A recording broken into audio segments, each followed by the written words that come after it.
Olá, pessoal. Esse daqui é mais um quadro do Jornal da Licença. Eu sou o Danilo, sou voluntário do programa. E hoje eu estou aqui com um papo muito especial com o José Cassiano, querido, aceitou nosso convite. Já fica o agradecimento ao José. José fala da cidade de Jequié, na Bahia. Ele fez licenciatura em matemática com enfoque em informática pela Universidade Estadual do Sudoeste da Bahia. Cursou também o mestrado em educação matemática pela Universidade Estadual de Santa Cruz. Atualmente, ele é doutorando em Educação Científica e Formação de Professores, também pela Universidade Estadual do Sudoeste da Bahia.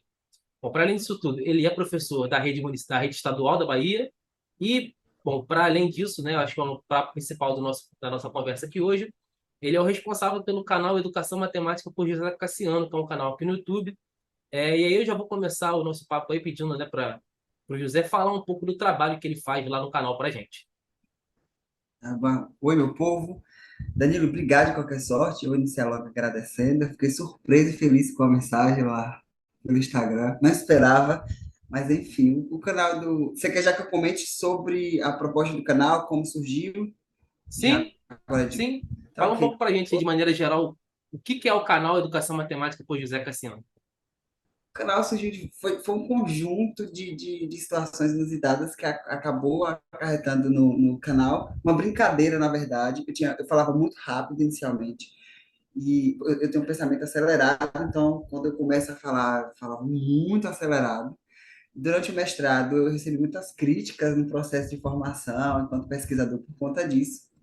Ao mesmo tempo que eu senti a necessidade de conhecer, na formação do ser pesquisador, o campo da educação matemática, para poder compreender um pouco, saber falar do campo de uma maneira geral, né, ter uma percepção mais abrangente e, enfim, senti a necessidade de propor algo. E, ao mesmo tempo, sempre fui leitor. No YouTube eu via canais que indicavam livros, mas não via nada, mesmo sabendo de alguns outros canais da educação matemática, nenhum específico que falasse sobre, comentasse sobre livros, recomendasse a leitura dos livros da educação matemática. E esse foi o conjunto que fez com que eu iniciasse o projeto.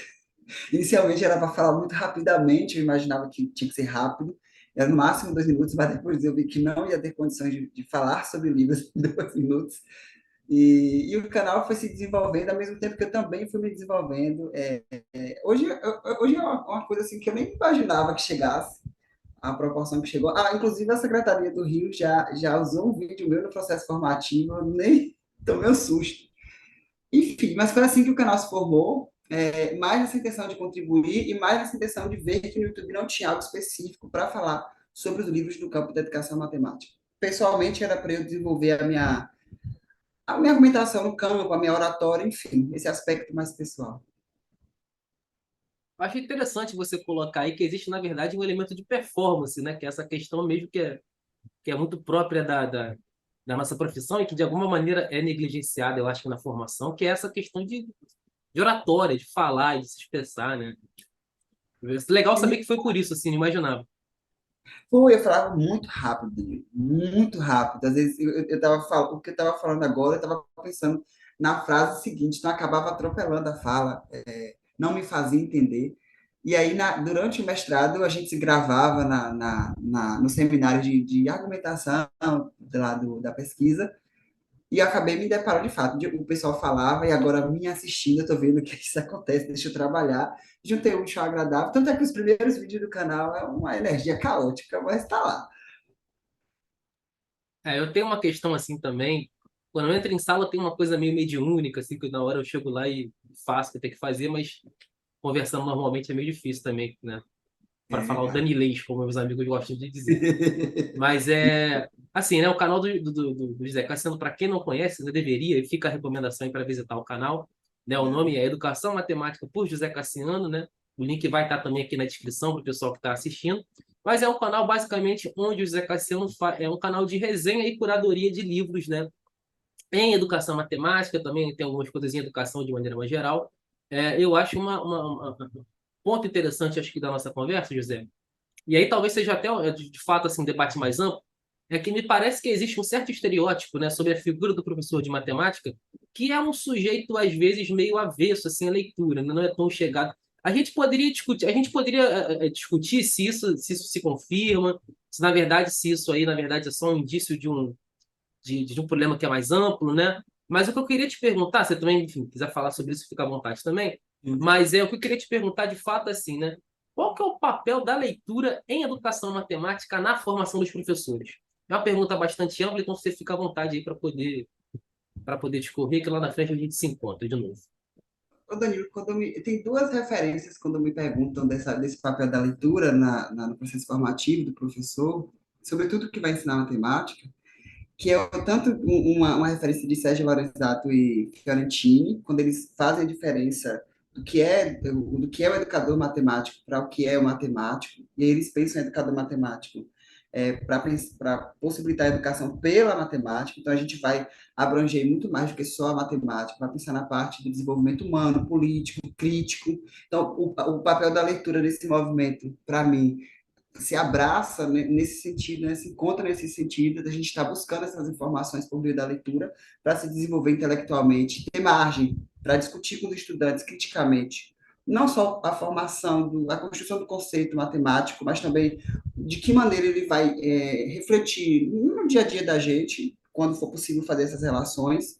E tem uma outra referência que é acho que é André Duarte, eu não lembro, é um livro de 1985, que ele fala sobre educação para pessoas adultas, e ele sinaliza em algum momento que, enquanto professor de matemática, na perspectiva da EJA, a gente não perder de vista que o nosso objetivo final é ensinar matemática, naquele movimento de pensar os temas geradores, né, como a gente pensa a EJA.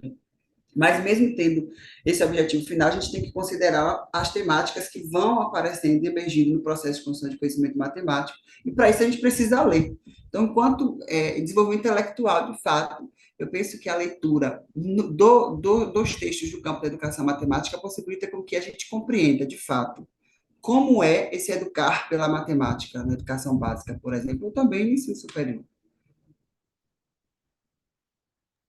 Eu acho que eu venho assim, de uma concepção que é bem parecida com a sua, no sentido de que, bom, a educação matemática me parece que é o campo de conhecimento por excelência do professor de matemática, né? Conhecer a educação matemática passa por conhecer matemática também, mas não só isso, né? Para outras coisas. E aí, para se apropriar dessas teorias, para se apropriar de todo esse corpo de conhecimento, desse repertório, não tem jeito, né? A gente precisa, de fato, ler e se debruçar sobre essa leitura. Então, eu acho que não tem muita dúvida, né? Normalmente, essa questão da leitura e de você ter esse lastro, né? Esse repertório, me parece que normalmente é uma coisa muito associada mais com o que se chama de ciências humanas, já o pessoal da história, geografia, direito e tal. Mas eu acho que a gente não deveria se furtar disso, né? É claro que vai depender um pouco aí de licenciatura para licenciatura, mas essa questão da leitura me parece muito defasada ainda, né? Nos cursos. E era uma coisa aí para a gente correr atrás, né? Em termos da formação dos professores. A gente não tem um dado objetivo, né, de pesquisa para trazer aqui, mas o senso comum indica, né? A gente, enquanto professor de licenciatura no processo formativo para matemática, a gente acaba negligenciando a parte das leituras, ou fazendo leituras muito picotadas, só para poder se direcionar. Também é um reflexo da identidade da gente da educação básica, né? A gente gosta de matemática na educação básica, está ali só fazendo algoritmo, quando vai para a universidade, que vai pensar, vai cursar as disciplinas da educação matemática, a gente acaba negligenciando. Acaba que, em certa medida, a gente só vai perceber o quanto que isso não é legal quando a gente se envereda pelo mestrado e pelo doutorado, que é quando a gente vai ser pesquisador e fala, puta que pariu, eu não li sobre isso, eu era para ter lido mais. Eu mesmo, eu vou dar um exemplo, eu não, durante o mestrado a gente discutia sobre engenharia de dados, que eu nunca tinha lido. E cadê eu para falar lá durante a aula? Eu vou falar o quê de gerência? Eu não sei nada disso aqui, caralho. Vou parar, eu tive que voltar a ler. Então, só nesse processo de formação enquanto pesquisador, para ter uma noção mais abrangente do campo, é que a gente fala, agora eu tenho que ler e parar para ler. Mas é bom, mesmo que tardio, mas também é uma necessidade da gente começar a fazer um movimento de retorno, né? Fazer incentivo desde o início da graduação. Quando eu falo do início da graduação, é pensando nas leituras específicas da educação matemática, né? Mas leitura desde sempre. De fato, essa coisa no mestrado é um sintoma. Eu passei por isso também, né? Quando a gente chega no mestrado, você se depara que, bom, os nomes começam a aparecer, né? É isso. Didática da matemática, né? E agora representação. você tem que referenciar também, né? Porque não é É, só Cassiano, só Danilo que fala. E aí sim, a gente meio que não tinha essa. Eu demorei para construir essa identidade de se reportar as referências. sim, sim. Né? E aí os nomes começam a aparecer etnomatemática, né? E representações semióticas, modelo de campo semântico, conceituais, essas coisas vão aparecendo, né? E fica aparecendo, né? De fato, Eu de sou fato, isso é um sintoma, assim, de talvez falte essa leitura, né? No primeiro momento, assim. Infelizmente, representação. cabe a gente correr atrás, né? Não tem o que Eu fazer. tenho, não, Tem que correr a gente atrás. tem que sair do mestrado, né? Tem que correr atrás. Senão a gente não avança. Por exemplo, representação semiótica, eu só ouvi no mestrado. E foi aí que eu fui conhecer representação semiótica, compreender, enfim. Olha aí. Bom, então, para quem está interessado em correr atrás, né, fica a recomendação do canal do José, né, que eu acho que é uma ótima maneira dos professores que estão interessados nessa parte de leitura e de se apropriarem, né, do que a educação matemática tem a oferecer. Eu acho que é uma maneira muito boa de começar é pelos vídeos do José Cassiano, né? Ele faz um trabalho muito interessante lá de resenhas. E aí, bom, para poder encaminhar nosso papo aqui, eu queria pedir para o José, assim, para quem quer começar, para quem está começando, está na licenciatura, está se preparando para o mestrado, você poderia indicar, assim, de repente, dois ou três leituras, ou talvez a mais, ou talvez menos, que você acha que, assim, olha, começa por aqui, que isso aqui é uma porta de entrada interessante, para essa parte de leitura e educação matemática. Alguns títulos aí que você indicaria para a gente. Olha, aquele que é bem usado e que para mim é referência fundamental, justamente de Fiorentino Lorenzato, que fala sobre investigação matemática, percursos teóricos e metodológicos, que é um livro base para a gente ler. Eu comecei até a fazer agora, recentemente, um vídeo para o canal, só da primeira parte, falta fazer outros vídeos. Esse é um livro fundamental para a gente compreender que campo é esse da educação matemática, pensando a nível Brasil, né? Um texto que faz com que a gente compreenda o processo formativo da educação matemática aqui no Brasil. Né? Tem aquele artigo Fincando Estacas, que é para a gente pensar a constituição do campo a nível internacional. Eu não lembro, Danilo, eu sou péssimo com os títulos, viu? Mas aí depois o pessoal vai procurar. E tem esse acho que é investigação matemática, percursos teóricos e metodológicos, uma coisa assim, que é justamente uma referência base para a gente conhecer que campo da educação matemática é esse, quais foram as fases do processo formativo aqui no Brasil, quais linhas de pesquisa que foram sendo formadas, e como isso vai se enveredando a relação da educação matemática fortemente com a psicologia ali na década de 1990 para fortalecer o campo aqui no país. Enfim, essa é uma primeira referência que para mim é fundamental para a gente pensar a educação matemática. Quando a gente vai falar em pensar em como se comunicar matematicamente na sala de aula, acho que é uma outra referência que eu sou apaixonado por esse livro, que é o de Smoot e Diniz, que é Resolução de Problemas.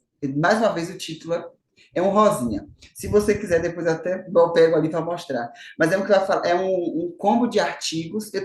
Nesse eu consegui fazer um vídeo de todos os artigos e que vai falar como a gente vai se comunicar matematicamente para possibilitar não só a comunicação por meio da aula expositiva, mas comunicar por meio da expressão corporal, por meio da expressão digital, da arte com a pintura, do texto, do aluno expressar o algoritmo também, não só fazendo a conta, mas descrever de fato o que ele sentiu. Elas vão possibilitar o movimento da gente compreender como se comunicar matematicamente. É um livro mais voltado para pensar os anos iniciais, mas elas deixam bem abrangente para a gente fazer as adaptações quando a gente lê e pensar até a nível de ensino superior. Então, vejo como uma referência muito boa para a gente pensar a comunicação. A primeira é para a gente compreender o campo, a segunda é para a gente pensar comunicação, e a terceira, parceiro, bota no sinuca de bico. Mas tem um livro de Jussara Hoffmann, que eu sou apaixonado, que é Avaliação e Mito, que a gente ela vai propor a gente refletir sobre como considerar o enraizamento do processo avaliativo em todo o percurso de formação aqui eu estou adaptando para a educação matemática, né? Construção do conhecimento matemático, para não ter essa dicotomia de que a avaliação acontece separada da educação. A gente tem só aquele momento prova, muito pelo contrário. Para ela, a avaliação está enraizada durante todo o processo educativo. Então, inicialmente, eu penso esses três livros, para a gente considerar, pensei que campo é esse, como se comunicar e como avaliar, que me vem. Agora, os títulos dos livros, Não, isso tudo bem. Depois a gente coloca aqui na descrição do pessoal. Quando esse vídeo estiver no YouTube, é só você Valeu. clicar aí na descrição que vai estar lá contar os títulos, vai estar a referência certinha, né? Bom, para fechar aqui, o José, só para a gente poder, né? Bom, você falou sobre o canal que está gravando, né? O que que vem por aí na educação matemática para o José Cassiano? Eu sei que você tá um pouco atribulado com o doutorado, né? Com a docência, né? Mas assim, o que que você planeja assim dos próximos passos? Esse ano, esse início de ano, eu parei para repensar o canal. Ele tá um pouquinho parado desde o último ano por conta eu trabalhava fora de Jequié, então eu precisava viajar para trabalhar. Ano retrasado, ano passado eu voltei a trabalhar já em Jequié, só que eu comecei o doutorado. Então, para eu fazer o vídeo chegar no YouTube, eu tenho que ler o livro, fazer todo o processo de roteirização para pegar as partes que eu acabo interpretando como as mais importantes. Fazer todo o movimento de gravação de edição demorava muito, e eu estava muito sem tempo. Então, no último ano, eu acabei não gravando pouquíssimos livros, eu gravei pouquíssimos vídeos. Esse ano eu quero manter tanto é que eu comecei com esse livro de investigação matemática, percursos teóricos e metodológicos, Sérgio Lorenzato e Fiorentini, mas eu quero tentar agregar alguns artigos também do campo da educação matemática que eu vejo que eles são pertinentes para a graduação. E são mais solicitados. Eu estou tentando ver se eu consigo trazer algum, ainda não gravei nenhum. E essa é a proposta, né? Para ir fomentando, deixando como um acervo para quem quiser buscar. E tentando agradar também o pessoal da pedagogia, que é muito forte no canal também, porque eles têm a disciplina que vai pensar o ensino de matemática nos anos iniciais, eles estão sempre cá no canal fomentando as discussões, as reflexões nos comentários. Então, também tenho que ficar pensando nos textos que é do curso de pedagogia. Aí eu tô... É difícil, mas essa é a proposta para esse ano, livro e artigo. A ideia dos artigos é interessante por uma questão assim de tamanho mesmo, né? Mais fácil o cara para ler, né? Justo, De fato, parar justo. para ler um texto de 15, 20 páginas do que um livro inteiro, né? Mas, bom, querido, fica o agradecimento aí, tá? Muito obrigado. Bom, fica o convite para você que assistiu o vídeo, né? Se inscrever no canal do Programa da Licença, se não tiver inscrito. Curte o vídeo porque ajuda a gente aí, né, a vencer essa batalha com o algoritmo. E, obviamente, também a se inscrever e a conferir o trabalho do José Cassiano no canal dele. Novamente, o nome é Educação Matemática por José Cassiano. É só você digitar aqui na barra de busca. A gente vai colocar o link também aqui na descrição. E é isso, José. Obrigado. Eu que agradeço. Eu vou deixar registrado aqui mais uma vez meu agradecimento a você, a Natasha. Muitíssimo obrigado pelo convite. Eu sei que é um processo, é um projeto difícil de manter em andamento, buscar pessoas para estarem discutindo. E eu fiquei muito honrado por vocês terem acesso ao canal e trazer. Eu fiquei muito surpreso no dia. Eu tinha dois colegas meus aqui em casa. Eu falei assim, não estou acreditando, não. Pera lá, deixa eu responder com calma. Nem vou responder agora. Eu fiquei muito feliz mesmo. É significativo. Você sabe, a gente que está começando agora, ter essa rede, ter esse reconhecimento. É muito bom. Então, muito obrigado, Danilo. Viu? Não, que agradeço eu, querido. Eu sou professor da escola e falar de professor para professor para mim é sempre um prazer muito grande. Tá bom? Então é Valeu, isso. Tchau, tchau, gente. Valeu. valeu.